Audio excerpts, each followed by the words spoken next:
Whatever you do, don't buy a house. Life's good without the hassle. Just don't do it. As long as you don't buy a house, life's a breeze.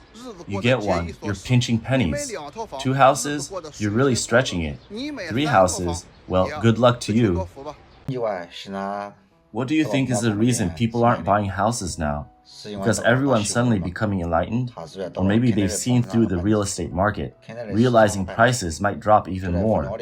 None of that, really.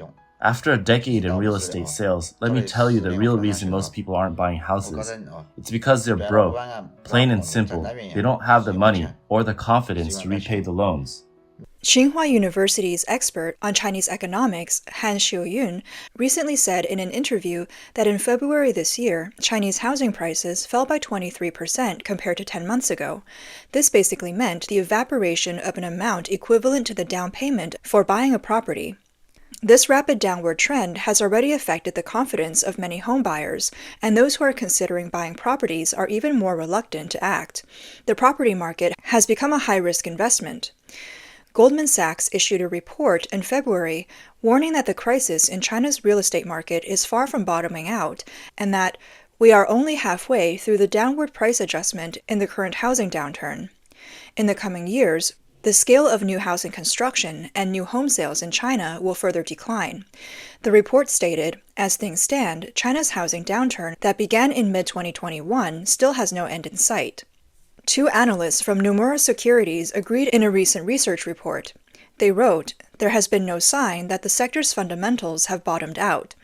At the same time, Xiuyun, head of real estate research at Zhongyuan Real Estate, predicted that China's real estate market will be even more sluggish in 2024, with no bottom in sight for the decline in house prices, and it may not bottom out in 2024. The continuous downturn in the property market has also affected other industries. Among them, the cement industry is particularly bleak. The National Bureau of Statistics of China recently announced numbers on cement production in December 2023 and the whole year. Cement production in December reached 158 million tons, a month-on-month decrease of 16.8% and a year-on-year decrease of 0.9%, the lowest level since the same period in 2010. The annual cement production in 2023 was 2 billion tons, a year-on-year decrease of 0.7%, and the lowest level in nearly 12 years.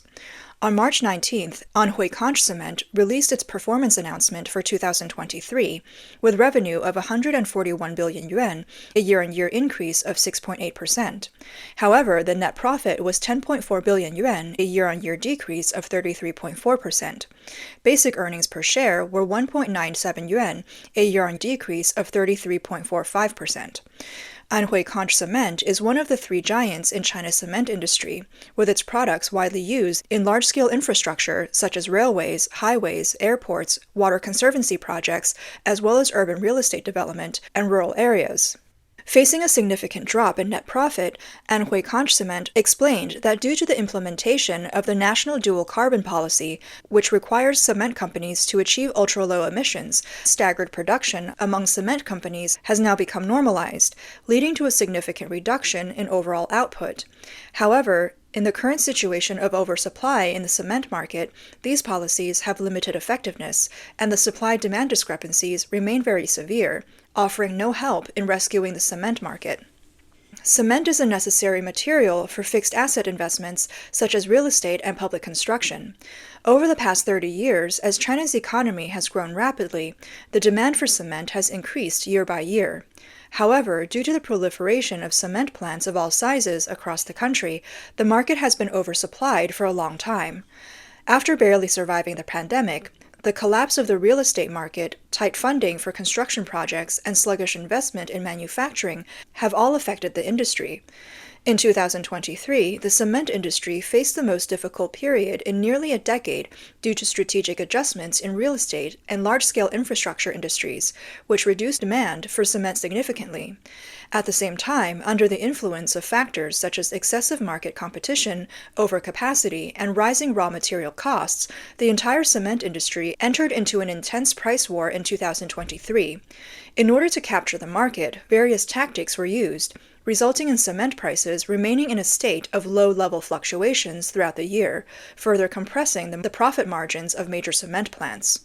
According to data from cementren.com, in 2023, various enterprises began to implement soft layoff policies. For example, Anhui Conch Cement adjusted staffing levels based on operating rates, transferred surplus personnel, and canceled or reduced certain personnel safety bonuses, indirectly forcing some employees to leave voluntarily. At the same time, employees of leading companies in Guangdong, Jiangxi, and other regions responded that in order to save costs, companies began to implement policies such as buying out years of service and persuading employees to leave. Faced with the choice of making money and leaving or staying for low wages, employees felt at a loss. Based on relevant data calculations, in the next 5 years, nearly 200,000 people in the cement industry will face unemployment. A lot of big cement factories are starting layoffs. In the next 5 to 10 years, the cement industry might shed 200,000 jobs. There are about 2,500 production lines, with over 600 of them having around 150 workers each. That's around 90,000 jobs gone. Plus, there are about 1,000 independent powder stations. 50 of them are going to let go of over 50,000 people each. With some technology upgrades and renovations, we're looking at a potential 200,000 job loss in the next 5 to 10 years. Even if they haven't been laid off, significant pay cuts at cement plants have left employees feeling like they can't hold on much longer. According to online data, the salaries of general employees have decreased by 10% to 20%, while those of management have dropped by 50 to 70%. What used to be annual salaries of hundreds of thousands are now monthly salaries of less than 10,000 yuan. An employee at a cement plant in Guizhou said that the factory shuts down for 200 days a year and only pays minimum wages. There is no difference whether there is work or not. Pseudo-unemployment and real unemployment are equally challenging to make ends meet, forcing people to choose between changing careers or taking on part-time jobs to earn a living. They lamented that cement workers are destined to be a group abandoned by the times. As early as 2022, Wang Jianchao, vice chairman of Anhui Conch Cement, had predicted that based on two trends, the future cement market will definitely move towards a stair-step decline, and the current cement industry has already entered a downward channel. Firstly, in terms of infrastructure, the future will gradually shift towards new materials, reducing the reliance on cement. At the same time, local government fiscal strength has struggled to support large-scale local infrastructure construction, so infrastructure can no longer sustainably and vigorously drive cement demand as it did in the past. Secondly, regarding real estate investment, Wang Jianchao believed that real estate demand accounts for 36 to 38% of the total cement consumption. But with the current serious oversupply in the Chinese real estate market, most young people in the future will not worry about housing anymore. Therefore, real estate investment is unlikely to return a high growth trend, and it would be difficult to support the growth of cement demand. When Wang Jianchao made these remarks, the Chinese real estate market had not yet completely collapsed. Since 2022, most cement companies in China have been struggling. The pandemic led to weak demand, coupled with high coal prices and increased pressure to reduce emissions, resulting in long-term high production costs and continuous decline in industry profitability. In order to alleviate the dire situation of the cliff-like decline in cement prices, around May 2023, cement industry associations across China began to issue notices to reduce production and requested cement plants to stagger production, meaning stopping production during peak energy usage periods and producing during off-peak periods instead. For example, the Hebei Building Materials Industry Association issued a notice requiring staggered kiln shutdowns for 10 days from April 25th to May 4th, 2023. Not only did they stagger kiln shutdowns, but Hebei province also issued a notice requiring shutdowns for 190 to 200 days in order to stop the cement price collapse. The industry was shocked by such extreme measures. However, even so, it ultimately failed to stop the bleed of cement prices, because while manufacturers were shutting down, cement producers from other provinces seized the opportunity to enter the market and offer even lower prices. Even entering 2024, the supply-demand imbalance in the cement industry has not eased. According to Tapi Group, a well-known cement company in Guangdong, judging from the shipment data for 2024, demand in the cement market has not returned to the same level as the previous year after the traditional Chinese New Year, and the industry's competitive state is unlikely to improve significantly. Industry analysts also pointed out that the data from the past decade showed seasonal characteristics in cement price fluctuations. Between 2022 and 2023, as demand steadily decreased, the distinguishing features of peak and off-peak seasons in the cement market notably diminished. It is expected that this trend will continue into 2024, with cement prices showing a downward trend. Cement and clinker overcapacity has been a long-standing problem. In the face of insufficient demand, the role of normalized staggered production in resolving overcapacity conflicts has been very limited. From the perspective of capacity and staggered production, the supply contraction has been pushed to the extreme. With expectations of continued weak demand, it is predicted that the inventory level of the entire industry in 2024 will remain at a high level. What challenges will the cement industry face in 2024? First, a decrease in demand. According to China's Cement Network's Big Data Research Institute, there are plans for 27 production lines with a capacity of over 40 million tons each to be put into operation in 2024. But with the current decline in demand and the release of new production capacity, market supply-demand discrepancies will intensify. Second, price pressure. In 2023, the overall trend of national cement prices was a downward shape. Starting from a lower price point in 2024, it's going to be difficult to surpass the prices in 2023. Third, overcapacity. Due to overcapacity, the Chinese cement industry is facing a challenge with utilization rates below 84%. Especially with little change in cement demand expected in 2024, between -4% and 2%, and profits decreasing, inventory and price pressures will increase. The cement industry is only going to get tougher. Just when the prospect of recovery seemed out of reach, on January 20th, the central government suddenly demanded that local governments in 12 regions with serious debt situations postpone or suspend some nationally funded infrastructure projects to control debt risks.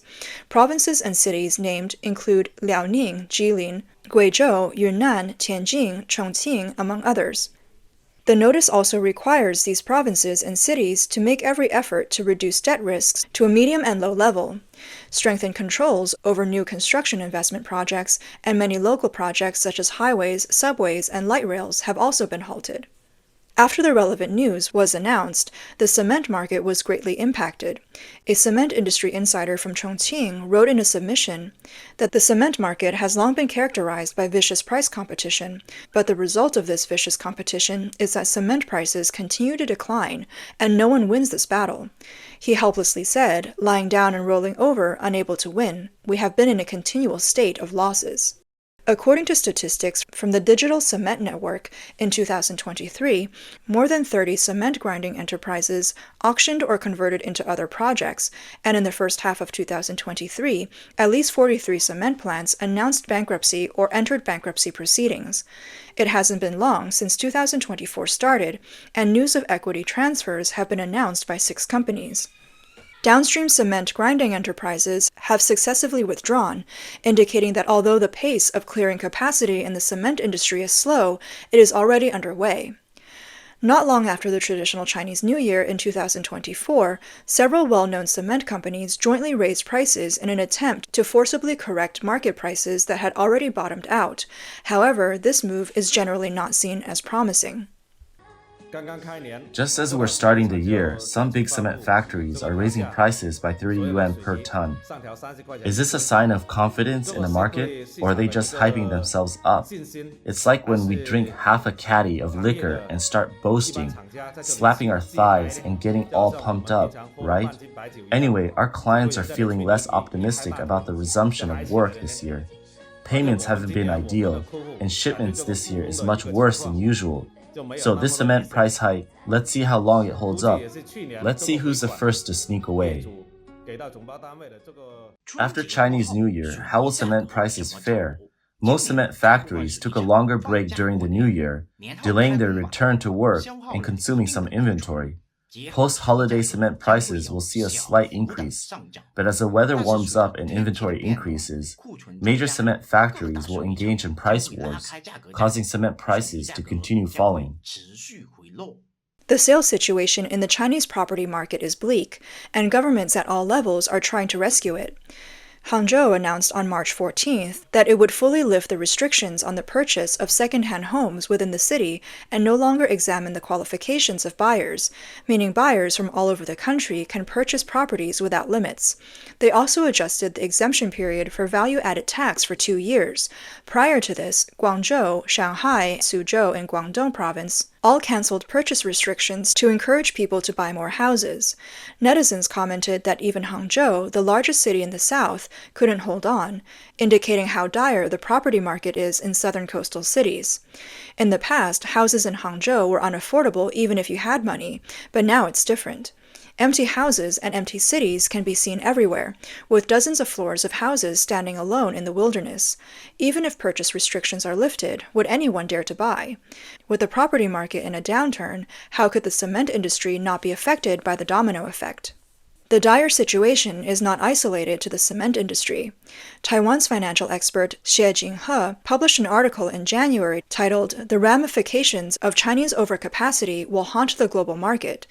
He explained that the future global economy is being dragged down by the problem of Chinese overcapacity.